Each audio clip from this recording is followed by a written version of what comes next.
Este é um discurso sobre a servidão voluntária de Etienne de La Boétie, que viveu de 1530 a 1563, filósofo francês.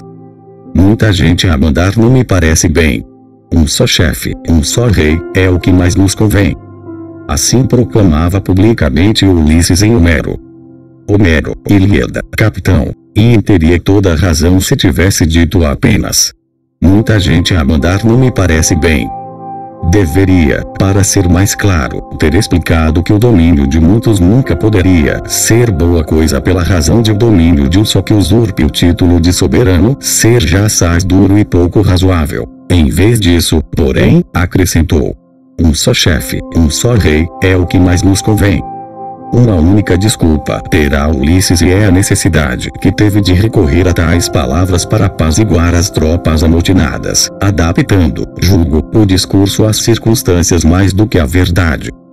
Vistas bem as coisas, não há infelicidade maior do que estar sujeito a um chefe. Nunca se pode confiar na bondade dele, só dele depende o ser mau quando assim lhe aprouver.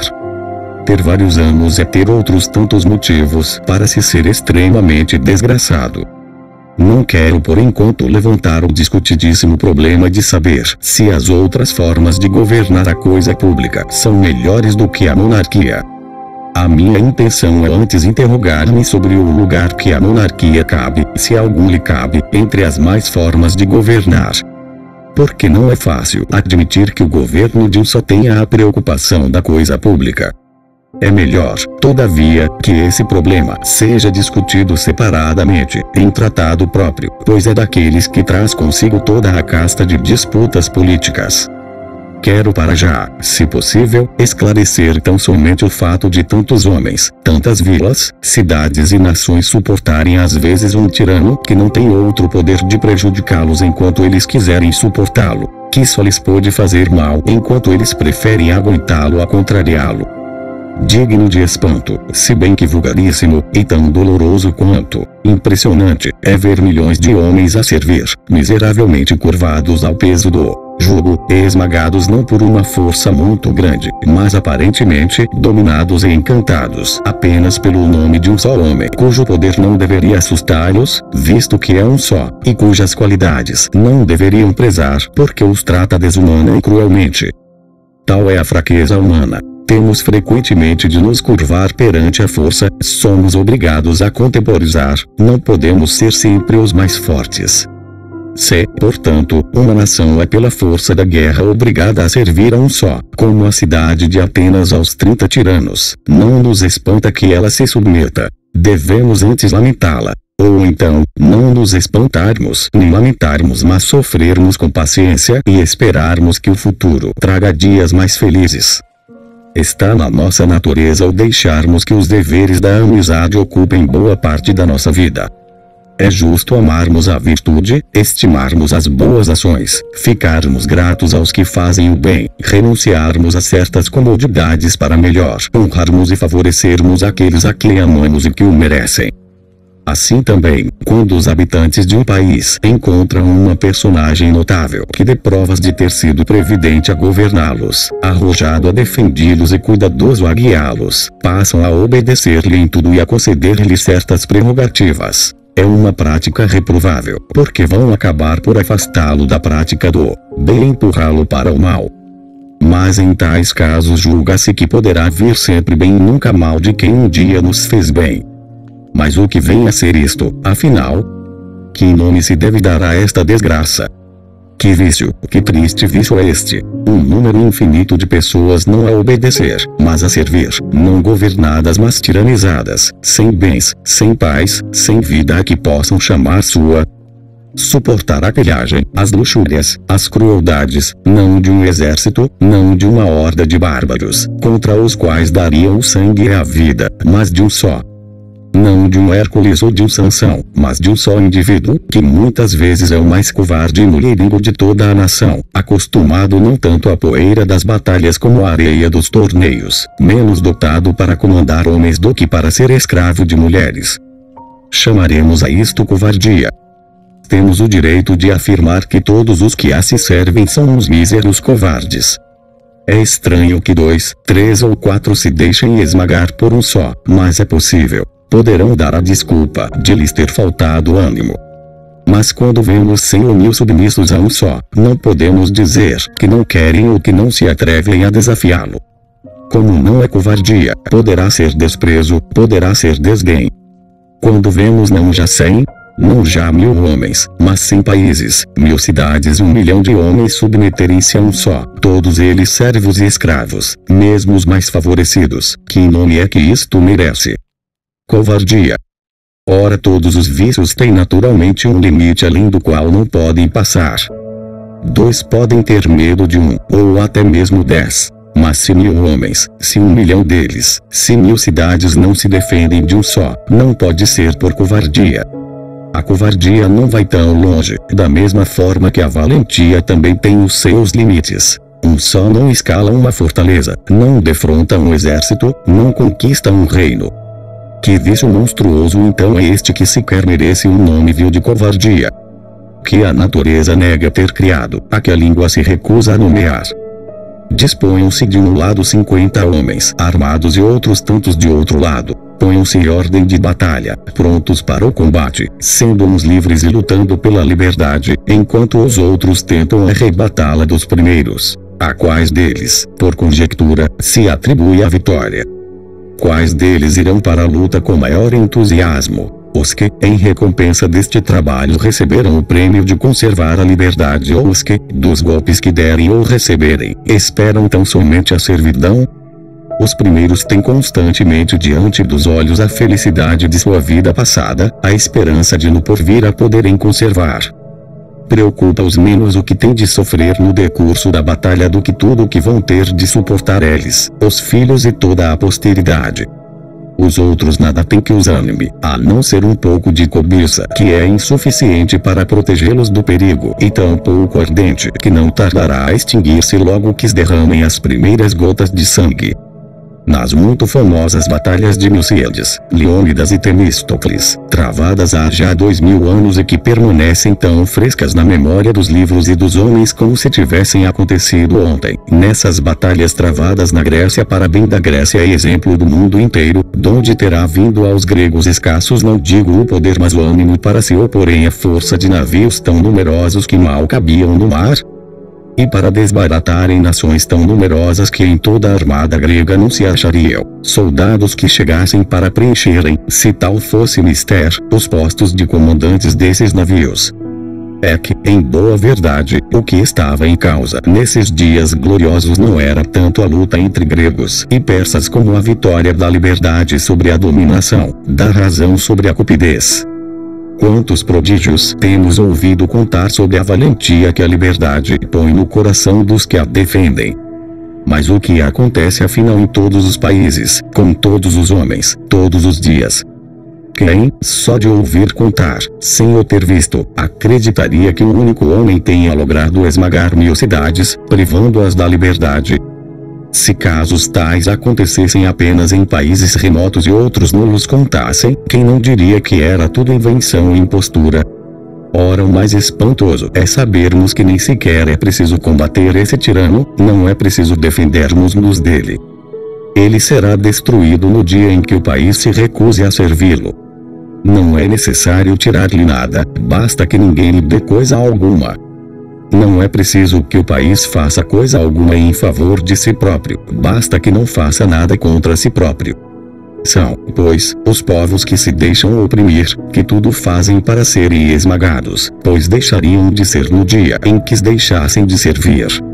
É o povo que se escraviza, que se decapita, que, podendo escolher entre ser livre e ser escravo, se decide pela falta de liberdade e prefere o jugo. É ele que aceita o seu mal, que o procura por todos os meios.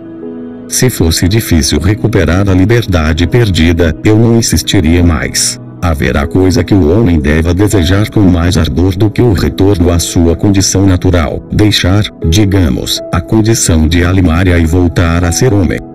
Mas não é essa ousadia o que eu exijo dele. Limito-me a não lhe permitir que ele prefira não sei que segurança a uma vida livre. Que mais é preciso para possuir a liberdade do que simplesmente desejá-la? Se basta um ato de vontade, se basta desejá-la, que nação há que a considere assim tão difícil? Como pode alguém, por falta de querer, perder um bem que deveria ser resgatado a preço de sangue? Um beque, uma vez perdido, torna, para as pessoas honradas, a vida aborrecida e a morte salutar. Veja-se como, ateado por pequena fagulha, acende-se o fogo, que cresce cada vez mais e, quanto mais lenha encontra, tanta mais consome. E como, sem se lhe despejar água, deixando apenas de lhe fornecer lenha a consumir, a si próprio se consome, perde a forma e deixa de ser fogo. Assim são os tiranos. Quanto mais eles roubam, saqueiam, exigem, quanto mais arruinam e destroem, quanto mais se lhes der e mais serviços se lhes prestarem, mais eles se fortalecem e se robustecem até aniquilarem e destruírem tudo. Se nada se lhes der, se não se lhe obedecer, eles, sem ser preciso luta ou combate, acabarão por ficar nus, pobres e sem nada. Da mesma forma que a raiz, sem umidade e alimento, se torna ramo seco e morto. Os audazes, para que obtenham o que procuram, não receiam perigo algum. Os avisados não recusam passar por problemas e privações. Os covardes e os preguiçosos não sabem suportar os males nem recuperar o bem. Deixam de desejá-lo e a força para o conseguirem lhes é tirada pela covardia, mas é natural que neles fique o desejo de o alcançarem. Esse desejo, essa vontade, são comuns aos sábios e aos indiscretos, aos corajosos e aos covardes. Todos eles, ao atingirem o desejado, ficam felizes e contentes. Numa só coisa, estranhamente, a natureza se recusa a dar aos homens um desejo forte. Trata-se da liberdade, um bem tão grande e tão aprazível que, perdida ela, não há mal que não sobrevenha e até os próprios bens que lhe sobrevivam perdem todo o seu gosto e sabor, corrompidos pela servidão.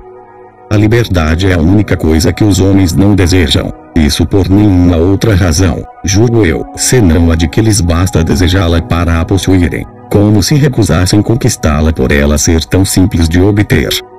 Gentes miserandas, povos insensatos, nações apegadas ao mal e cegas para o bem. Assim deixais que vos arrebatem a maior e melhor parte das vossas riquezas, que devastem os vossos campos, roubem as vossas casas e vô-las despojem até das antigas mobílias herdadas dos vossos pais. A vida que levais é tal que, podeis afirmá-lo, nada tendes de vosso. Mas parece que vos sentis felizes por serdes senhores apenas de metade dos vossos haveres, das vossas famílias e das vossas vidas. E todo esse estrago, essa desgraça, essa ruína provém afinal não dos seus inimigos, mas de um só inimigo, daquele mesmo cuja grandeza lhe é dada só por vós, por amor de quem marchais corajosamente para a guerra, por cuja grandeza não recusais entregar a morte às vossas próprias pessoas. Esse que tanto vos humilha tem só 2 olhos e 2 mãos, tem um só corpo e nada possui que o mais ínfimo entre os ínfimos habitantes das vossas cidades não possua também. Uma só coisa ele tem, mais do que vos é o poder de vos destruir, poder que vos lhe concedestes. Onde iria ele buscar os olhos com que vos espia se vos não lhes desseis? Onde teria ele mãos para vos bater se não tivesse as vossas? Os pés com que ele esmaga as vossas cidades de quem são senão vossos? Que poder tem ele sobre vos que de vos não venha? Como ousaria ele perseguir-vos sem a vossa própria conivência? Que poderia ele fazer se vos não fosseis encobridores daquele que vos rouba, cúmplices do assassino que vos mata e traidores de vos mesmos? Semeais os vossos frutos para ele pouco depois calcar aos pés. Recheais e mobiliais as vossas casas para ele vir saqueá-las, criais as vossas filhas para que ele tenha em quem cevar sua luxúria. Criais filhos a fim de que ele, quando lhe apetecer, venha recrutá-los para a guerra e conduzi-los ao matadouro, fazer deles acólitos da sua cupidez e executores das suas vinganças. Matai-vos a trabalhar para que ele possa regalar-se e refestelar-se em prazeres vis e imundos. Enquanto vos definhais, ele vai ficando mais forte, para mais facilmente poder refrear-vos. E de todas as ditas indignidades que os próprios brutos, se as sentissem, não suportariam, de todas podeis libertar-vos, se tentardes não digo libertar-vos, mas apenas querer fazê-lo. Tomai a resolução de não mais servirdes e sereis livres. Não vos peço que o empurreis ou derrubeis, mas somente que o não apanheis. Não tardareis a ver como, qual colosso descomunal, a que se tire a base, cairá por terra e se quebrará. Os médicos aconselham a não se tocar com a mão nas chagas incuráveis. Não é, pois, sensato que eu dê conselhos a um povo que há muito perdeu a consciência e cuja doença, uma vez que ele já não sente dor, é evidentemente mortal. Temos, antes, de procurar saber como esse desejo teimoso de servir se foi enraizando a ponto de o amor à liberdade parecer coisa pouco natural. Antes de mais, eu creio firmemente que, se nós vivêssemos de acordo com a natureza e com seus ensinamentos, seríamos naturalmente obedientes ao país, submissos à razão e de ninguém escravos. Todos os homens, por si próprios, sem outro conselho que não seja o da natureza, guardam obediência ao pai e à mãe. Quanto à razão, discutem muitos acadêmicos e todas as escolas filosóficas se ela nasce ou não conosco. De momento penso não errar se crer que há na nossa alma uma semente natural de razão, a qual, se cultivada com bons conselhos e bons costumes, floresce em virtude. Se, pelo contrário, é atacada pelos vícios, morre de asfixia e aborta.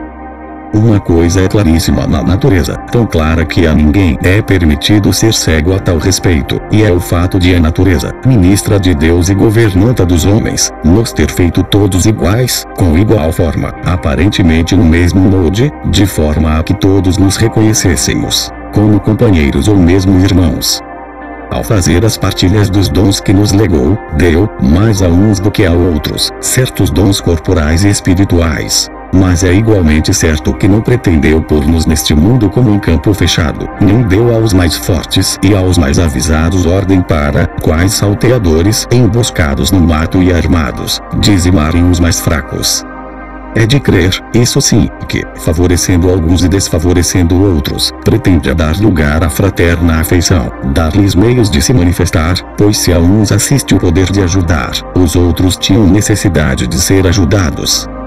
Esta boa mãe deu-nos a todos a terra para nela morarmos, albergou-nos a todos numa mesma casa, moldou-nos a todos numa mesma massa, para assim todos podermos mirar-nos e reconhecer-nos uns nos outros. A todos em comum outorgou o grande dom da voz e da palavra para sermos mais amigos e mais irmãos e, pela comum e mútua declaração dos nossos pensamentos, estabelecermos a comunhão de nossas vontades. E pois ela buscou por todos os meios apertar e estreitar mais fortemente os nós da nossa aliança e sociedade, e por todas as formas mostrou mais desejar ver-nos unidos do que unos, não há dúvida de que somos todos companheiros, e ninguém poderá jamais admitir que a natureza, integrando-nos a todos numa sociedade, tenha destinado uns para escravos. Não importa verdadeiramente discutir se a liberdade é natural, provado que esteja, ser a escravidão uma ofensa para quem a sofre e uma injúria à natureza que em tudo quanto faz é razoável. Não há dúvidas, pois, de que a liberdade é natural, de que, pela mesma ordem de ideias, todos nós nascemos não só senhores da nossa alforria, mas também com condições para defendermos. Se acaso pusermos isso em dúvida e descermos tão baixo que não sejamos capazes de reconhecer qual o nosso direito e as nossas qualidades naturais, vou ter de vos tratar como mereceis e por os próprios animais a dar-vos lições e a ensinar-vos qual é vossa verdadeira natureza e condição. Só quem for surdo não ouve o que dizem os animais. Viva a liberdade! Muitos deles morrem quando os apanham. Como o peixe que, fora da água, perde a vida, também outros animais se negam a viver sem a liberdade que lhes é natural. Se os animais estabelecessem entre si quaisquer grandezas e proeminências, fariam, creio firmemente, da liberdade a sua nobreza. Alguns há que, dos maiores aos menores, ao serem presos, opõem resistência com as garras, os chifres, as patas e o bico, demonstrando assim claramente o quanto prezam a liberdade perdida. E uma vez no cativeiro, dão evidentes sinais do conhecimento que têm da sua desgraça e deixam ver perfeitamente que se sentem mais mortos do que vivos, continuando a viver, mais para lamentarem a liberdade perdida do que por lhes agradar a servidão. O que quer dizer o elefante que, depois de se defender até mais não poder, sentindo-se impotente e prestes a ser apanhado, espeta as presas nas árvores e as quebra, assim mostrando o grande desejo que tem de continuar livre como nasceu? Assim dá a entender que deseja negociar com os caçadores, dando-lhes os dentes para que o soltem, entregando-lhes o marfim em penhor da liberdade. Começamos a domesticar o cavalo, desde o momento em que ele nasce, preparando-o para nos servir, e não podemos glorificar-nos de que, uma vez domado, ele não morde o freio e não se empina quando esporeamos, como se, assim parece, quisesse mostrar a natureza testemunhar por essa forma que serve não de boa vontade, mas por ser obrigado a servir. Que dizer perante isto? Que, até os bois sob o jugo andam gemindo e na gaiola as aves vão chorando. Como escrevi no tempo em que versejava a francesa, não receio, escrevendo-te em particular, citar versos meus, coisa que nunca faço. Como tens mostrado gostar deles, não me acusarás de ser pretensioso. Todas as coisas que têm sentimento sentem a dor da sujeição e suspiram pela liberdade. As alimárias, feitas para servirem o homem, não são capazes de se habituar à servidão sem protestarem desejos contrários. A que azar, pois, se deverá que o homem, livre por natureza, tenha perdido a memória da sua condição e o desejo de a ela regressar. Há 3 espécies de tiranos. Refiro-me aos maus príncipes. Chegam uns ao poder por eleição do povo, outros por força das armas, outros sucedendo aos da sua raça. Os que chegam ao poder pelo direito da guerra portam-se como quem pisa terra conquistada. Os que nascem reis, as mais das vezes, não são melhores. Nascidos e criados no sangue da tirania, tratam os povos em quem mandam como se fossem seus servos hereditários. E, consoante a compleição a que são mais atreitos, avaros ou pródigos, assim fazem do reino o que fazem com outra herança qualquer. Aquele a quem o povo deu o Estado deveria ser mais suportável, e sê-lo-ia a meu ver, se, desde o momento em que se vê colocado em altos postos e tomando o gosto à chamada grandeza, não decidisse ocupá-los para todo sempre. O que geralmente acontece é tudo fazerem para transmitirem aos filhos o poder que o povo lhes concedeu. E, tão depressa tomam essa decisão, por estranho que pareça, ultrapassam em vício e até em crueldade os outros tiranos. Para conservarem a nova tirania, não acham melhor meio do que aumentar a servidão e afastar tanto dos súditos a ideia de liberdade que eles, tendo embora a memória fresca, começam a esquecer-se dela. Assim, para dizer toda a verdade, encontro entre eles alguma diferença, mas não vejo por onde escolher. Sendo diversos os modos de alcançar o poder, a forma de reinar é sempre idêntica. Os eleitos procedem como quem doma touros. Os conquistadores como quem se assenhoreia de uma presa a que tem direito. Os sucessores como quem lida com escravos naturais. Se acaso hoje nascesse um povo completamente novo, que não estivesse acostumado à sujeição nem soubesse o que é a liberdade, que ignorasse tudo sobre uma e outra coisa, incluindo os nomes, e se lhe fosse dado a escolher entre o ser sujeito ou viver a liberdade, qual seria a escolha desse povo? Não custa responder que prefeririam obedecer à razão em vez de servirem ao homem, a não ser que se tratasse dos israelitas, os quais, sem ninguém os obrigar e sem necessidade, elegeram um tirano e Samuel, capítulo 8. Mas nunca leio a história de tal povo sem uma grande decepção e alguma fúria, tanta que quase me alegro por lhe terem acontecido tantas desgraças.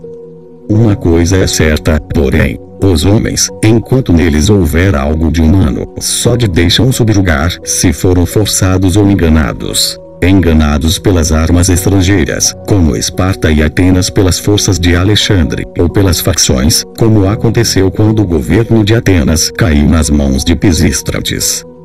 Pisístrates, 600-527, foi por 3 vezes tiranos de Atenas. Da primeira vez foi derrubado por Licurgo. Da segunda por Hermódio e Aristogiton. Deve-se, contudo, a Pisístrates a compilação das obras de Homero, como a Ilíada e a Odisseia. Muitas vezes perdem a liberdade porque são levados ao engano, não são seduzidos por outrem mas sim enganados por si próprios. Assim, o povo de Siracusa, cidade capital da Sicília, denominada hoje Saragossa aqui Boétio se equívoca, apertado pelas guerras, sem olhar a nada a não ser o perigo, elevou ao poder Dionísio I e entregou-lhe o comando do exército. Tantos poderes lhe foi dando que o velhaco, uma vez vitorioso, como se tivesse triunfado não sobre os inimigos, mas sobre os cidadãos, subiu de capitão a rei e de rei a tirano. Incrível coisa é ver o povo, uma vez subjugado, cair em tão profundo esquecimento da liberdade que não desperta nem a recupera. Antes começa a servir com tanta prontidão e boa vontade que parece ter perdido não a liberdade mas a servidão. É verdade que, a princípio, serve com constrangimento e pela força. Mas os que vêm depois, como não conheceram a liberdade nem sabem o que ela seja, servem sem esforço e fazem de boa mente o que seus antepassados tinham feito por obrigação. Assim é, os homens nascem sob o jugo, são criados na servidão, sem olharem para lá dela, limitam-se a viver tal como nasceram, nunca pensam ter outro direito nem outro bem senão o que encontraram ao nascer, aceitam como natural o estado que acharam à nascença. E todavia não há herdeiro tão pródigo e desleixado que uma vez não passe os olhos pelos livros de registros, para ver se goza de todos os direitos hereditários e se não foi esbolhado nos seus direitos, ele ou seu predecessor. Mas o costume, que sobre nós exerce um poder considerável, tem uma grande força de nos ensinar a servir, tal como Dmitrídates se diz que aos poucos foi se habituando a beber veneno, a engolir tudo até que deixamos de sentir o amargor do veneno da servidão. Não pode negar-se que a natureza tem força para nos levar aonde ela queira e fazer a nós livres ou escravos. Mas importa confessar que ela tem sobre nós menos poder do que o costume em que a natureza, por muito boa que seja, acaba por se perder se não for tratada com os cuidados necessários. E o alimento que comemos transmite-nos muito de seu, faça a natureza o que fizer. As sementes do bem que a natureza em nós coloca são tão pequenas e inseguras que não aguentam o embate do alimento contrário. Não se mantêm facilmente, estragam-se, desfazem-se, reduzem-se a nada. Como acontece com as árvores de fruto, possuidoras de uma natureza própria que conservarão enquanto as deixarem, mas passarão a ter outra e a dar frutos estranhos, não os delas, a partir do momento em que sejam enxertadas. As ervas têm cada uma a sua propriedade, a sua natureza e a sua singularidade próprias. Mas o frio, o tempo, a terra ou a mão do jardineiro acrescentam-lhe ou tiram-lhe muitas das suas virtudes. Vê-se num sítio uma planta que o outro sítio não reconhece. Vejam-se os venezianos, um punhado de pessoas livres, tanto que até o pior de todos se recusaria a ser rei, nascidos e criados de tal modo que a grande ambição deles é defender ansiosamente a liberdade de cada um. Educados desde o berço nestes princípios, não aceitariam todas as outras felicidades da terra, se para isso tivessem de perder a menor de suas liberdades. Vejam-se os venezianos, repito, e repare-se depois nos que habitam as terras daquele a que chamamos grão-senhor, gente que nada mais faz do que servi-lo e que, para o manterem no poder, dão a própria vida. Diria quem visse uns e outros que possuem todos a mesma natureza. Não julgaria antes que saíra de uma cidade de homens para entrar num curral de animais. Licurgo, reformador de Esparta, criara, disse, 2 cães que eram irmãos, alimentados com o mesmo leite, um deles habituado a ficar na cozinha e o outro acostumado a correr pelo campo, ao som da trompa e da corneta, querendo mostrar ao povo lacedemônio que os homens são que a educação faz de cada um, colocou os 2 cães no meio da praça e, no meio deles, uma sopa e uma lebre. Um correu para o prato e outro para a lebre. Muito embora, disse ele, fossem irmãos. Lembrarei com prazer um dito dos favoritos de Xerxes, senhor da Pérsia, a respeito dos espartanos. Quando Xerxes se aparelhava para conquistar a Grécia, mandou embaixadores às cidades gregas, a pedir-lhes água e terra. A Esparta e Atenas não os enviou, porque os enviados de seu pai, Dário que lá tinha ido fazer igual pedido, tinham-nos os espartanos e atenienses lançado em covas e outros em poços, dizendo-lhes que tirassem terra e água à vontade e que fossem levá-la a seu príncipe.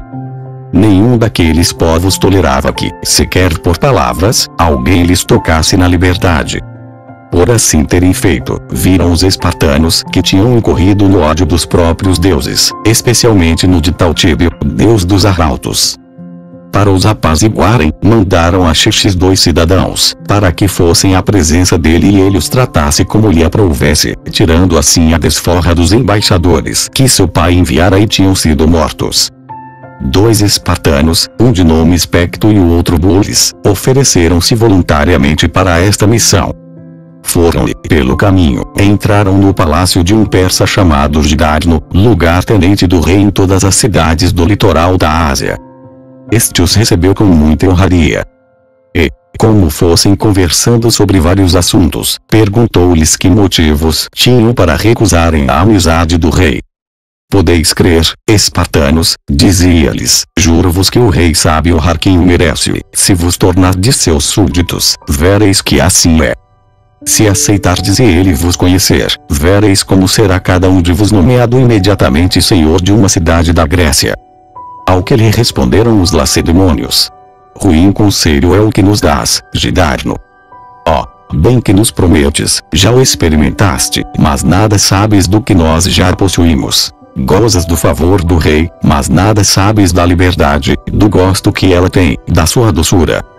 Se a conhecesses, havias de nos aconselhar a defendê-la, não só com lança e escudo, mas até com unhas e dentes. O espartano é que tinha razão, mas um e o outro falavam de acordo com o que tinham aprendido. Não era possível ao persa avaliar a liberdade, pois nunca tivera, nem ao lacedemônio aceitar a sujeição, depois de ter conhecido o gosto da liberdade. Catão de Útica, quando era ainda menino de escola, entrava muitas vezes na casa do ditador Sila, cujas portas lhe estavam abertas, não só por pertencer a uma família nobre, como até por ser parente próximo de Sila. Acompanhava-o sempre o preceptor, como era costume entre os filhos de boas famílias. Deu ele então conta de que em casa de Sila, na presença deste ou por sua ordem, muitos cidadãos eram presos e condenados, eram uns banidos e outros estrangulados, decretava-se a confiscação dos bens e era perdida a cabeça de muitos. Ou seja, mais parecia o paço do tirano do que a morada do governador da cidade, era menos um tribunal de justiça do que uma espelunca da tirania. Perguntou o nobre infante ao preceptor: dar-me-eis um punhal? Metê-lo-eis sob a toga e, como entro muitas vezes nos aposentos de Sila, antes de ele acordar, o meu braço há de ter força suficiente para libertar o povo. Este é um dito digno de Catão. Assim já se revelava digno da morte que teve. Mas se porventura a história não referisse o nome dele nem o local, seria facílimo adivinhar que se trata de um romano e natural de Roma, da verdadeira Roma, quando ela era livre. Mas para que dizer mais?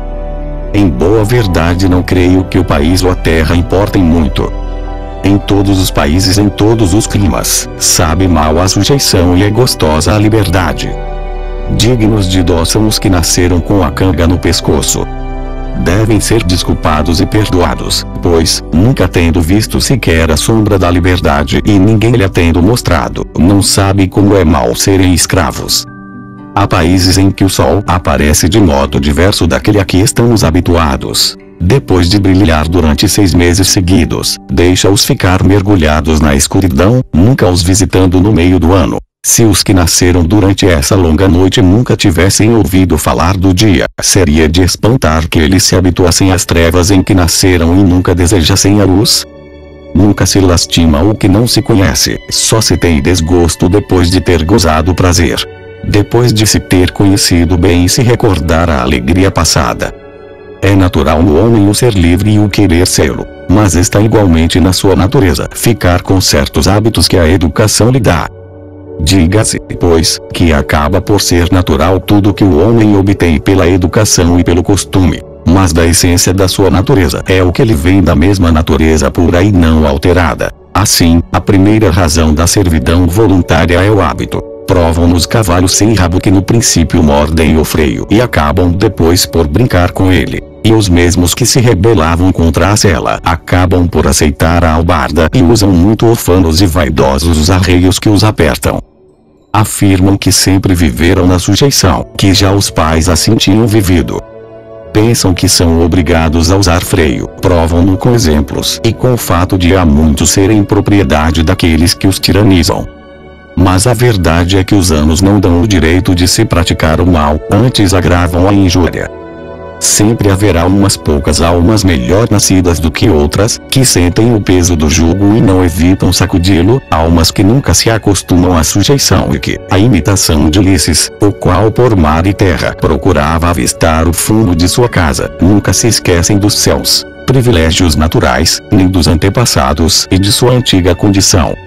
São esses dotados de claro entendimento e espírito clarividente. Não se limitam, como o vulgo, a olhar só para o que tem adiante dos pés. Olham também para trás e para frente, estudando bem as coisas passadas, conhecem melhor o futuro e o presente. Além de terem um espírito bem formado, tudo fazem para aperfeiçoá-lo pelo estudo e pelo saber. Esses, ainda quando a liberdade se perdesse por completo e desaparecesse para sempre do mundo, não deixariam de imaginá-la, de senti-la e saborear. Para eles, a servidão, por muito bem disfarçada que lhes aparecesse, nunca seria coisa boa. O grão-turco teve perfeita consciência de que os livros e a doutrina, mais do que qualquer outra coisa, dão aos homens a capacidade de se conhecerem e de odiarem a tirania. Sabe-se que nas suas terras não há mais sábios do que os que lhe convêm a ele. Acontece que o zelo e a dedicação dos que, apesar de tudo, prezam a liberdade, não têm efeito algum, pois, mesmo que sejam em grande número, não se podem conhecer uns aos outros. A tirania subtrai-lhes toda e qualquer liberdade de agir, de falar e quase de pensar. Tem de guardar só para eles as suas fantasias. Razão tinha Momo para zombar, quando censurou o homem forjado por Vulcano, por não lhe ter feito no coração uma janela através da qual pudessem ser vistos os seus pensamentos. É sabido que Brutus e Cássio, ao planejarem a libertação de Roma, ou antes, do mundo inteiro, não quiseram que Cícero, o maior zelador do bem público, entrasse na conspiração. Julgaram que tinha um coração demasiado débil para tal façanha, confiavam na vontade dele, mas não estavam muito seguros da sua coragem. Quem estudar os efeitos da antiguidade e as velhas crônicas descobrirá que, vendo-se o país mal governado e maltratado, e tomando-se a decisão firme de libertá-lo, poucos ou nenhum deixaram de consegui-lo. Tiveram nisso a ajuda da própria liberdade, ansiosa por renascer. Harmódio, Aristogito, Trasíbulo, Brutus o Velho, Valério e Dion executaram cabalmente o que valorosamente planejaram. Em casos assim, a sorte quase nunca falta a quem quer o bem. O jovem Brutus e Cássio derrubaram a servidão e repuseram a liberdade, tendo por isso morrido, mas não desonrosamente. Desonroso seria dizer que foi desonrosa a vida ou a morte desses jovens. Tristeza e desgraça foram a ruína da república que viria a ser enterrada com eles. As conjuras que depois houve contra os imperadores romanos foram todas atos de gente ambiciosa e não devemos lamentar as derrotas que sofreram. Era evidente que não queriam derrubar mas arruinar a coroa, pretendiam expulsar o tirano e manter a tirania. Não é para mim desejável que eles tivessem triunfado e apraz-me que, pelo exemplo, tenham mostrado como não se deve abusar do sagrado nome da liberdade, para levar a cabo ruins empreendimentos. Mas, voltando ao assunto principal de que me afastei, a primeira razão que leva os homens a servirem de boa mente é o terem nascido e sido criados na servidão. A esta soma-se outra que é a de, sob a tirania, os homens se tornarem covardes e efeminados.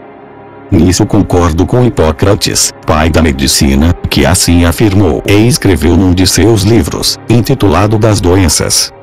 Este homem tinha o coração no lugar e bem o demonstrou quando o rei quis atraí-lo para junto de si, com muitas dádivas e oferendas. Respondeu-lhe francamente que teria muitos escrúpulos em tratar e curar os bárbaros que queriam matar os gregos e de pôr a sua arte a serviço de um rei que pretendia escravizar a Grécia.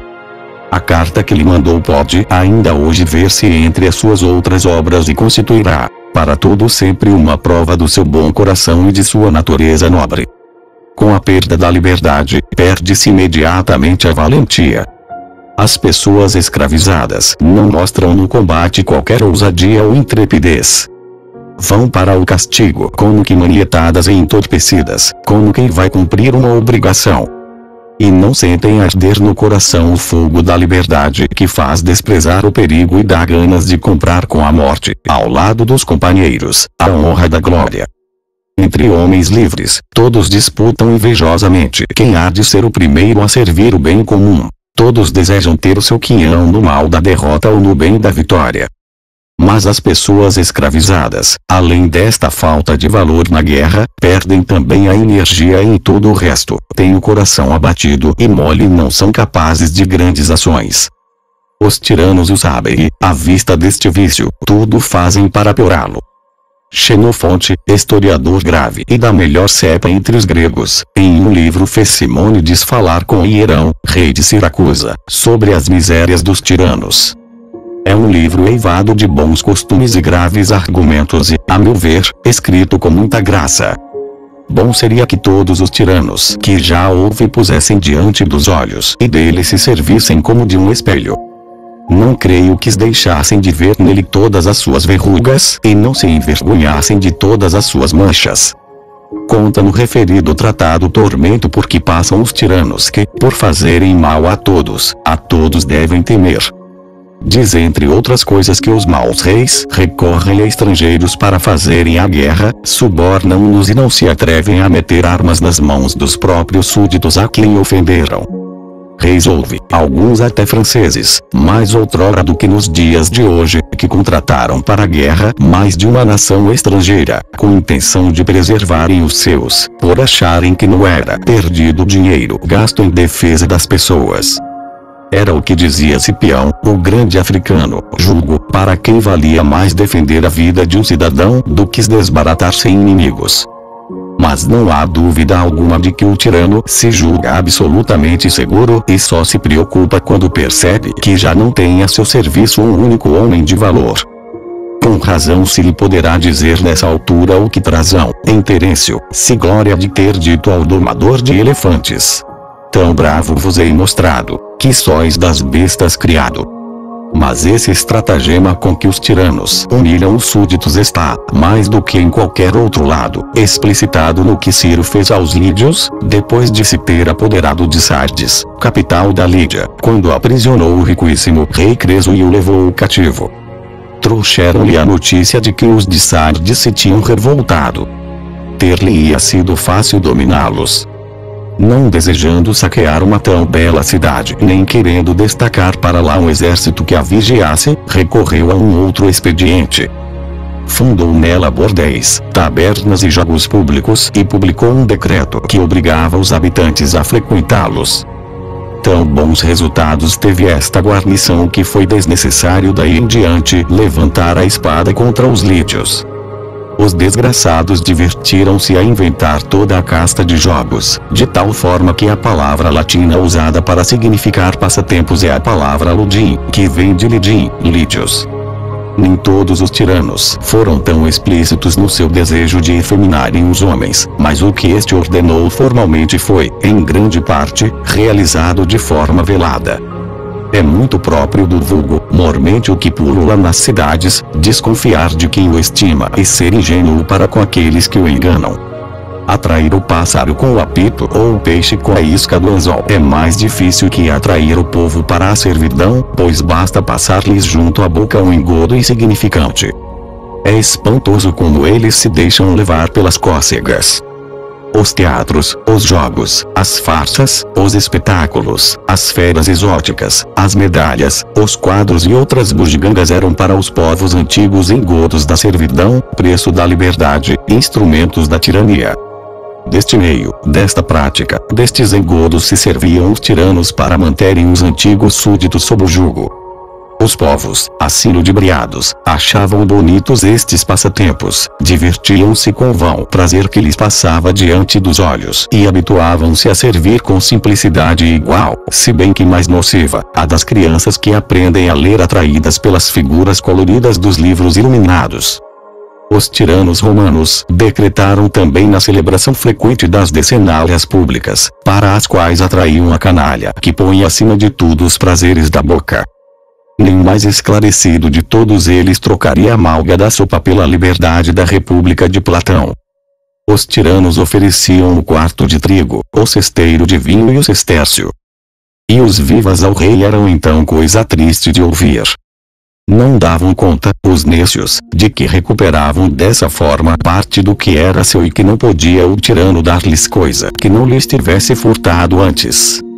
O que hoje ganhava o sestércio, o que se fartava de comer no festim público, louvando a grande liberalidade de Tibério e Nero, era no dia seguinte obrigado a entregar os seus haveres à avareza, os filhos da luxúria e o próprio sangue à crueldade daqueles magníficos imperadores, e fazia-o sem dizer palavra, mudo como uma pedra, quedo como um cepô.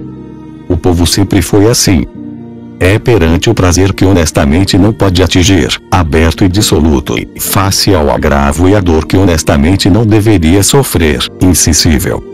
Não sei hoje em dia de pessoa alguma que, ao ouvir falar de Nero, não trema só com o nome de tão vil monstro, de tão hedionda e imunda besta. Pode, porém, dizer-se que após a sua morte, viu tanto quanto foi a sua vida, o povo romano ficou com tanta pena, por se lembrar, dos seus jogos e festins, que pouco faltou para vestir luto. Assim o escreveu Cornélio Tácito, autor dos melhores e mais graves, e só pode estranhar o fato quem não conheça bem o que o povo fez após a morte de Júlio César, que tinha abolido as leis e a liberdade. Achavam que era um homem sem valor, creio, mas louvaram muito a sua humanidade, que afinal foi tão nociva como a crueldade mais selvagem de todos os tiranos. Em boa verdade, a sua peçonhenta doçura serviu só para adoçar a servidão que impôs ao povo romano. Mas, depois de morto, o dito povo, que tinha ainda na boca o sabor dos banquetes e a recordação das suas prodigalidades, queimou, para honrá-lo e incinerá-lo, todos os bancos da praça, edificou-lhe uma coluna, como a um verdadeiro pai do povo. Assim rezava a inscrição no capitel, e prestou-lhe mais honrarias, após a morte, do que a qualquer outro homem, à exceção talvez dos que o mataram. Os imperadores romanos não deixavam de tomar sempre o título de tribuno do povo, seja porque seu cargo era tido na conta de santo e sagrado, seja porque havia sido estabelecido para se defenderem do povo e estarem sob o favor do Estado. Deste modo tinha por certo que o povo lhes daria toda a confiança, tendo em maior consideração o título do que os atos deles. Não procedem melhor hoje em dia os que sempre que cometem aleivosias, incluindo as mais graves, fazem-nas acompanhar de discursos sobre o bem comum e a utilidade pública. Não ignoras, Pilonga, os considerandos de que habilmente eles costumam lançar mão. Mas na maioria das vezes, não há habilidade que chegue para cobrir tanto despudor. Os reis assírios, e depois deles os medos, só apareciam em público o mais tarde possível, ao anoitecer, para a população julgar que eles tinham algo de sobre-humano, assim iludindo as gentes propensas ao devaneio e amigas de imaginar aquilo que não veem claramente visto. Foi assim que as nações que durante longos anos pertenceram ao Império Sírio se habituaram, com tal mistério, a servir e serviam tanto mais quanto não sabiam quem era o soberano. E todos o respeitavam e temiam, sem nenhum deles o ter visto. Os primeiros reis do Egito, esses nunca se mostravam em público sem levarem um ramo ou uma luz na cabeça e mascaravam-se como saltimbancos, coisa tão estranha de ver que os súditos se enchiam de respeito e veneração por eles. E havia gente tão doida e tão submissa que se prestava a tal comédia em vez de com ela se rir. Faz pena ouvir comentar as artimanhas a que os tiranos de antigamente recorriam para consolidarem as suas tiranias e o modo como de coisas somenos tiravam grande partido. Tinham compreendido ser possível fazerem o que quisessem de um povo que se deixava apanhar na rede, por muito frágil que ela fosse, um povo tão fácil de enganar e submeter que quanto mais deles zombavam mais se rebaixava. E que direi daquela outra patranha a que os povos antigos sempre deram grande crédito? Acreditaram, de fato, que o dedo grande do pé de Pirro, rei dos Epirotas, fazia milagres e curava as doenças do baço. Acreditavam na lenda de que o dito dedo, após a cremação do corpo de Pirro, ficaria inteiro no meio das cinzas. Era o próprio povo que forjava as mentiras em que posteriormente acreditava. Muitos assim o escreveram e, pelo modo como o fizeram, é patente que se limitaram a reunir o que ouviam dizer nas cidades entre povo miúdo. Vespasiano, no regresso da Síria, passando por Alexandria a caminho de Roma, tomar o governo do império, teria realizado muitos milagres. Punha os coxos a andar, dava vista aos cegos e obrava muitas outras façanhas em que só podia acreditar quem fosse mais cego do que aqueles a quem pretensamente curava. Até os mesmos tiranos se espantavam com a forma como os homens podem suportar um homem que lhes faz mal. Utilizavam por isso o disfarce da religião e, se possível, tomavam o aspecto de certas divindades, disso se servindo para protegerem a má vida que levavam. Se dermos credo a Sibila de Virgílio e a sua descrição do inferno, Salmoneu, por ter zombado dos deuses e vestido a indumentária de Júpiter, está agora no fundo do inferno a receber o castigo que merece. As penas vi cruéis e penetrantes, de Salmoneu soberbo, que tanto erra, de Júpiter tonante o raio, horrendo e do Olimpo os trovões contrafazendo. De 4 frisões este conduzido uma tocha acendida meneando, pelos povos de Grécia ia, atrevido, e pelo meio de Elides triunfando. O culto aos altos deuses só devido, pedia, Mentecapto, que rodando, pela ponte no coche miserável, fingia a chuva e o raio, imitável. Mas de uma nuvem densa raio horrendo, vibrando irado, o Padre Onipotente o derrubou com ímpeto tremendo, não com fumoso raio ou tocha ardente.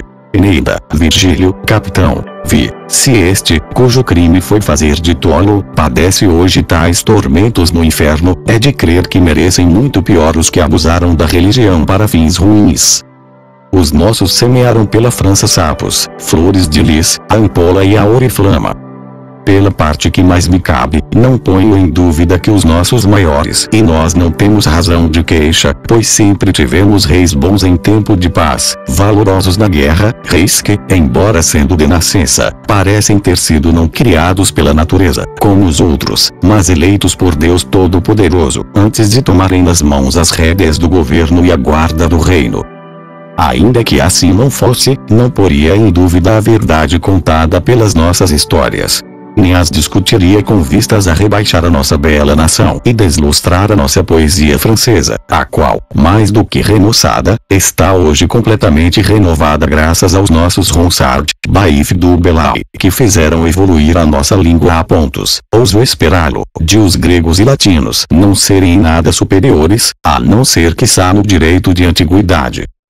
E seria da minha parte grande ofensa à nossa métrica, uso de boamente a palavra e não me desagrada, que, tornada embora por muitos mecânica, tem muita gente capaz de enobrecê-la e de restituí-la à sua honra primitiva, seria, digo, grande ofensa, subtrair-lhe os belos contos do rei Clovis, nos quais julgo ver despontar fácil e elegantemente a veia do nosso Ronsard e da sua Franciada.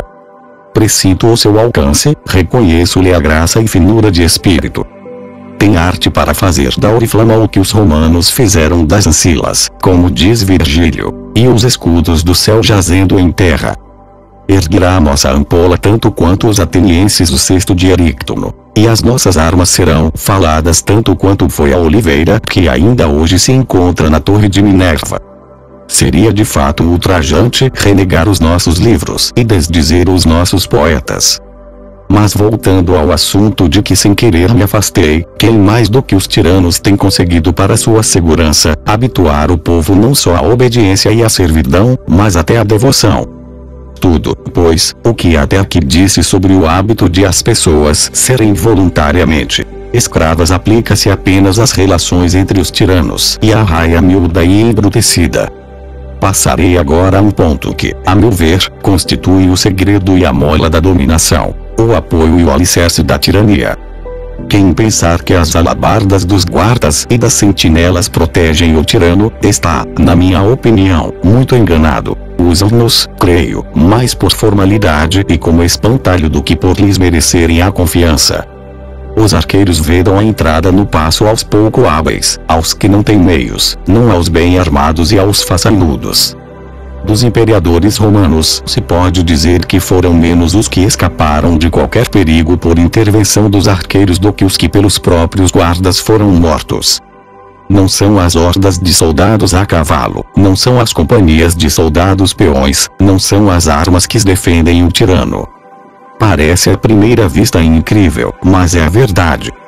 São sempre 4 ou 5 os que estão no segredo do tirano, são esses 4 ou 5 que sujeitam o povo à servidão. Sempre foi a uma escassa meia dúzia que o tirano deu ouvidos, foram sempre esses os que lograram aproximar-se dele ou ser por ele convocados, para serem cúmplices das suas crueldades, companheiros dos seus prazeres, alcoviteiros suas lascívias e com ele beneficiários das rapinas. Tal é a influência dele sobre o caudilho que o povo tem de sofrer não só a maldade dele como também a deles. Essa meia dúzia tem ao seu serviço mais 600 que procedem com eles como eles procedem com o tirano. Abaixo destes 600 há 6.000 devidamente ensinados a quem confiam ora o governo das províncias ora a administração do dinheiro, para que eles ocultem as suas avarezas e crueldades, para serem seus executores no momento combinado e praticarem tais malefícios que só a sombra deles podem sobreviver e não cair sob a alçada da lei e da justiça. E abaixo de todos esses vêm outros.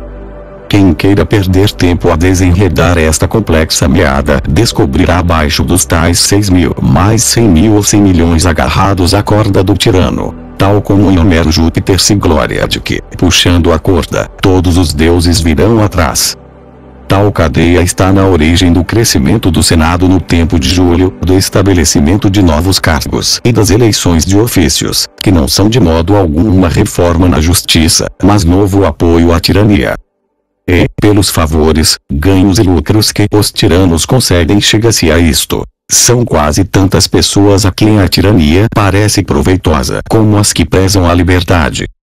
Dizem os médicos que, havendo no nosso corpo uma parte afetada, é nela que naturalmente se reúnem os humores malignos. Da mesma forma, quando um rei se declara tirano, tudo quanto é mal, a escória do reino, não, me refiro aos larápios e outros desorelhados que no conjunto da república não fazem bem ou mal algum, os que são ambiciosos e avarentos, todos se juntam à volta dele para apoiarem-no, para participarem do saque e serem outros tantos tiranetes logo abaixo do tirano. É o caso dos grandes ladrões e corsários famosos. Há uns que exploram o país e assaltam os viajantes. Estão uns de emboscada e outros à espreita. Uns chacinam, outros saqueiam e, havendo muito embora alguns mais proeminentes, uns que são criados e outros chefes de bando, todos afinal se sentem donos, senão do espólio principal, pelo menos de parte dele. Conta-se que os piratas sicilianos não só se juntaram então o grande número que foi mister enviar contra eles Pompeu Magno, como também conseguiram estabelecer alianças com algumas belas cidades e grandes praças fortes em cujos portos ancoravam com toda a segurança, no regresso do curso, dando-lhes em recompensa uma parte dos bens que rapinavam. O tirano submete uns por intermédio dos outros. É assim protegido por aqueles que, se algo valessem, antes devia recear, e dá razão ao adágio que diz ser a lenha rachada com cunhas feitas da mesma lenha. Vejam-se os arqueiros, os guardas e porta-estandartes que do tirano recebem um pouco os agravos. Mas os desgraçados, banidos por Deus e pelos homens, suportam de boa mente o mal e descarregam depois esse mal não naquele que os maltrata, mas nos que são como ele maltratados e não têm defesa. À vista dos que servilmente giram em redor do tirano, a executar as suas tiranias e a oprimir o povo, fico muitas vezes espantado com a maldade deles e sinto igualmente pena de tanta estupidez. Porque, em boa verdade, o que fazem eles, ao acercarem-se do tirano, senão afastarem-se da liberdade, darem, por assim dizer, ambas as mãos à servidão e abraçarem a escravatura? Ponham eles algum freio à ambição, renunciem um pouco à avareza, olhem depois para si próprios, vejam-se bem e perceberão claramente que os camponeses, os servos que eles espezinhavam e tratam como escravos são em comparação com eles, livres e felizes. O camponês e o artesão, embora servos, limitam-se a fazer o que lhes mandam e, feito isso, ficam quites. Os que giram em volta do tirano e mendigam seus favores, não se poderão limitar a fazer o que ele diz, têm de pensar o que ele deseja e, muitas vezes, para ele se dar por satisfeito, tem de lhe adivinhar os pensamentos. Não basta que lhe obedeçam, tem de lhe fazer todas as vontades, tem de se matar de trabalhar nos negócios dele, de ter os gostos que ele tem, de renunciar à sua própria pessoa e de se despojar do que a natureza lhes deu. Tem de se acautelar com o que dizem, com as mínimas palavras, os mínimos gestos, com o modo como olham. Não tem olhos, nem pés, nem mãos, tem de consagrar tudo ao trabalho de espiar a vontade e descobrir os pensamentos do tirano. Será isto viver feliz? Será isto vida? Haverá no mundo coisa mais insuportável do que isto? Não me refiro sequer a homens bem-nascidos, mas sim a quem tenha o sentido do bem comum ou, para mais não dizer, cara de homem. Haverá condição mais miserável do que viver assim, sem ter nada de seu, sujeitando a outrem a liberdade, o corpo, a vida. Fazem tudo o que fazem para ganharem fortuna. Como se pudessem ganhar alguma coisa de seu, quando da sua própria pessoa não podem dizer que seja sua. Como se fosse possível, na presença do tirano, alguém possuir o que quer que seja. Eles fazem tudo para acumularem riquezas e não se lembram de que são eles que lhe dão a força para roubar tudo a todos, não deixando a ninguém nada de seu. Veem que é o ter que mais sujeita os homens à crueldade, que não há para o tirano crime mais digno de morte do que a posse de quaisquer bens, que ele só quer possuir riquezas, que rouba aos ricos que se apresentam diante dele como um matadouro, para que ele os veja bem recheados e ornados e deles tenha inveja. Estes favoritos deveriam lembrar-se menos dos poucos que no convívio com o tirano ganharam fortunas do que dos muitos que, tendo acumulado assim alguns haveres, acabaram por perder os bens e a vida. Bom será pensar que, se alguns poucos ganharam riquezas, pouquíssimos foram os que as conservaram. Percorreram-se as histórias antigas, pense-se nas de fresca data e se verá claramente quão grande é o número dos que, ganhando as boas graças dos príncipes com falsidades e tendo recorrido à maldade ou abusado da simplicidade deles, acabaram por ser aniquilados pelos mesmos príncipes, os quais, tão facilmente quanto os tinham elevado, viram que não podiam conservá-los. Entre o grande número de pessoas que algum dia viveram nas cortes dos maus reis, poucos ou nenhum escaparam de sentirem-se a crueldade do tirano a quem tinham acirrado contra os outros. Tendo-o mais das vezes enriquecido, à custa da proteção deles, com os despojos dos outros, foram eles que depois enriqueceram os outros com seus próprios despojos. As próprias pessoas de bem, se acaso as há ao redor do tirano e gozam das suas graças, enquanto nelas brilha a virtude e a integridade, que, vistas de perto, até aos maus inspiram respeito, essas pessoas de bem não ficarão muito tempo sem perceber o mal que os outros sofrem e aprenderão às suas custas os malefícios da tirania. Sêneca, Burro, Trázeras, esse trio de pessoas de bem que tiveram a pouca sorte de viver perto do tirano e a missão de tratar dos seus negócios, foram todos por ele estimados e benquistos. Um deles fora seu preceptor e tinha como penhor da amizade e educação que lhe dera. Ora todos eles testemunharam pela sua morte cruel com pouca confiança merecem os tiranos. Que amizade, afinal, pode esperar-se daquele cujo coração é tão duro que odeia o próprio reino que em tudo lhe obedece? Que, por não conseguir fazer-se amar, se empobrece e destrói seu império. Poderá dizer-se que todos os que referi, incorreram em grandes desgraças, por terem sido virtuosos. Mas olhemos também para o resto do séquito do tirano e veremos que todos quantos obtiveram os seus favores e os mantiveram por maldade acabaram por não durar muito. Onde se ouviu falar de amor mais dedicado, de afeto mais duradouro, onde é que já se viu homem mais obstinadamente preso a uma mulher do que ele estava a Pompeia, a quem afinal envenenou? Agripina, mãe de Nero, matara o marido Cláudio para pôr o filho no trono. Fez-lhe todas as vontades, não se poupou a trabalhos para lhe agradar. Ora foi esse mesmo filho por ela gerado e feito imperador, foi ele que, depois de muitas vezes, debalde, o tentar, acabou por lhe tirar a vida. E ninguém depois diria que ela não mereceu esse castigo, mas a opinião geral é que devia tê-lo recebido das mãos de outrem e não daquele que lhe infligiu. Onde houve já homem mais fácil de manobrar, mais simples, digamos até mais ingênuo do que o imperador Cláudio? Quem se apaixonou algum dia por uma mulher mais do que ele por Messalina? Nem por isso deixou de entregá-la ao carrasco. A simplicidade é uma crueldade de todos os tiranos, tanto que todos ignoram o que seja praticar o bem. Mas, não sei como, chega sempre o dia em que usam de crueldade para com os que os rodeiam e a pouca inteligência que possuem desperta de imediato.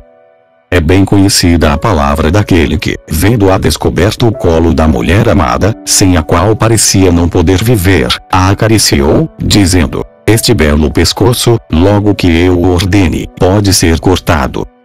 Por isso é que a maior parte dos antigos tiranos eram geralmente mortos pelos seus favoritos, os quais, uma vez conhecida a natureza da tirania, perdiam toda a fé na vontade do tirano e desconfiavam do seu poder. Assim foi que Domiciano morreu às mãos de Estevão, cômodo assassinado por uma das suas amantes, Antonino por Macrino, e o mesmo aconteceu com quase todos os outros. A verdade é que o tirano nunca é amado nem ama. A amizade é uma palavra sagrada, é uma coisa santa e só pode existir entre pessoas de bem. Só se mantém quando há estima mútua. Conserva-se não tanto pelos benefícios quanto por uma vida de bondade. O que dá ao amigo a certeza de contar com o amigo é o conhecimento que tem da sua integridade, a forma como corresponde à sua amizade, o seu bom feitio, a fé e a constância. Não cabe a amizade onde há crueldade, onde há deslealdade, onde há injustiça. Quando os maus se reúnem, fazem-no para conspirar, não para travarem amizade. Apoiam-se uns aos outros, mas temem-se reciprocamente. Não são amigos, são cúmplices. Ainda que assim não fosse, havia de ser sempre difícil achar no tirano um amor firme. É que, estando ele acima de todos e não tendo companheiros, situa-se para lá de todas as raias da amizade, a qual tem seu alvo na equidade, não aceita a superioridade, antes quer que todos sejam iguais. Por isso é que entre os ladrões reina a maior confiança, no dividir do que roubaram. Todos são pares e companheiros e, se não se amam, temem-se pelo menos uns aos outros e não querem, desunindo-se, tornar-se mais fracos.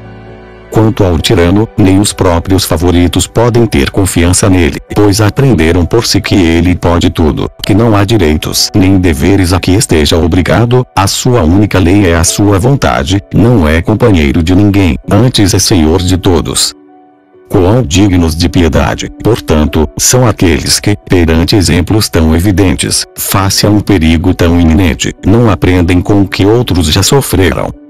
Como pode haver tanta gente que gosta de conviver com os tiranos e que nenhum só tem a inteligência e ousadia que bastem para lhes dizer o que, no dizer do conto, a raposa respondeu ao leão que se fingia doente: "De boa mente entraria no teu covil, mas só vejo pegadas de bichos que entram em nenhuma dos que dele tenham saído."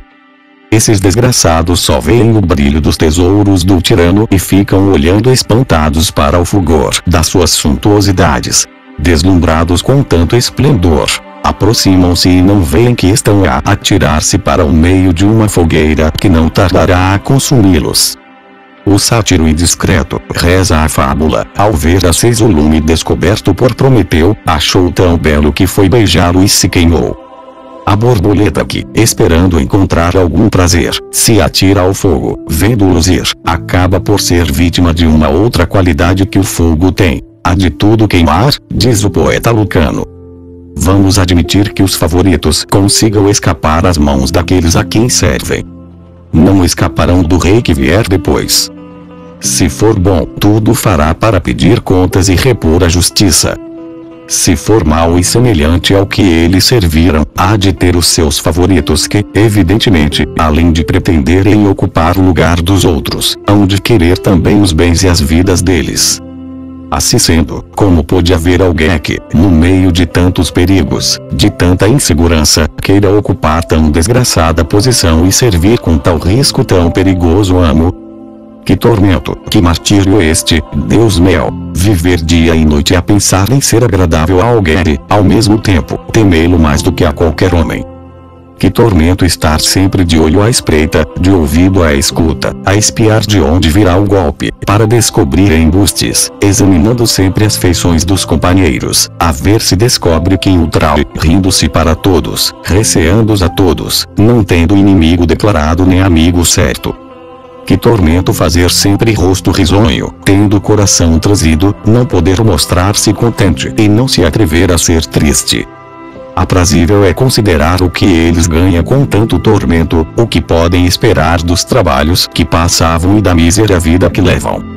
O povo gosta de acusar dos males que sofre não o tirano, mas os que o aconselham. Os povos, as nações, toda a gente, incluindo os camponeses e os lavradores, todos sabem os nomes deles e os respectivos vícios. Sobre eles lançam 1000 ultrajes, 1000 vilanias, 1000 maldições. Todas as suas orações e votos são contra eles. Todas as desgraças, todas as pestes, todas as fomes lhes são atribuídas e, se às vezes, exteriormente, lhes tributam algum respeito, não deixam de amaldiçoá-lo no mais fundo do coração, tem por eles um horror maior do que tem aos animais ferozes. Tal é a honra, tal é a glória que recebem em paga dos serviços que prestam aos povos, os quais nunca se darão por saciados e compensados do que sofreram, ainda que por eles repartissem o corpo em pedaços. Mesmo depois de morrerem, os que ficam tudo farão para que um nome de come gente lhe seja atribuído e manchado pela tinta de 1000 penas, e a sua reputação desfeita em milhares de livros, e os próprios ossos, a bem dizer, pisados pelos vidouros que assim castigam depois de mortos os que tiveram vida ruim. Aprendamos com estes exemplos, aprendamos a fazer o bem. Ergamos os olhos para o céu, seja por amor da nossa honra, seja pelo amor da própria virtude, olhemos para Deus Todo-Poderoso, testemunha certa de nossos atos e justo juiz de nossas faltas. De minha parte, penso, e não me engano, que nada há de mais contrário a um Deus liberal e bondoso, do que a tirania e que ele reserva aos tiranos e seus cúmplices um castigo especial. Copyright 2006, Etienne de la Boétie, versão para e-book Libris, e-books Brasil. Maio 2006. Proibido todo e qualquer uso comercial. Se você pagou por esse livro, você foi roubado.